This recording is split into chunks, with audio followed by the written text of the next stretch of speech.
আমার ভাইয়ের রক্তে রাঙানো 21শে ফেব্রুয়ারি আমি কি ভুলিতে পারি।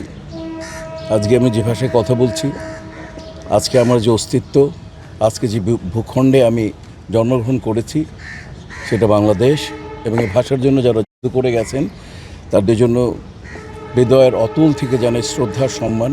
রাত পর্যন্ত যখন মরে যাব, মরার সময়ও যাতে বাংলায় উপলব্ধি করে বলতে পারি, আমি সবার কাছে ক্ষমা চেয়ে যাতে আমরা বলতে পারি আমি বাংলাদেশি, আমি বাংলা ভাষায় কথা বলি, বাংলা আমার ভাষা, বাংলা আমার মা, বাংলাদেশ আমার জন্মভূমি। আর এই ভাষার জন্য যারা জীবন দিয়েছেন তাদের জন্য আমাদের এই সম্মান অব্যাহত থাকবে। আমি আশা করি আমাদের প্রজন্ম, পরবর্তী প্রজন্ম যতদিন বাংলাদেশ থাকবে ততদিন এই সম্মান অব্যাহত থাকবে, শিল্পী সমিতির এই প্রক্রিয়া অব্যাহত থাকবে। আজকে এই দিনে বিশেষ করে যারা শহীদ হয়েছেন তাদের রুহ মাগফিরাত কামনা করি। তাদের জন্য আল্লাহ তাদেরকে ডেফিনেটলি তারা শহীদ এবং তারা বেহেশতের উত্তম জায়গায় অবস্থান করতেছেন। মানে আমরা ধর্মীয় আলোকে দেখি এবং আমাদের দেশের আমাদের যে প্রচলিত রীতিনীতিতেই দেখি তারা শহীদ, এবং আমি বিশ্বাস করি তারা আমাদের জন্য প্রত্যেকে এক একটা মানে শহীদ, এবং তারা বেহেশতের অবশ্যই সুন্দর স্থান অবস্থান করতেছেন।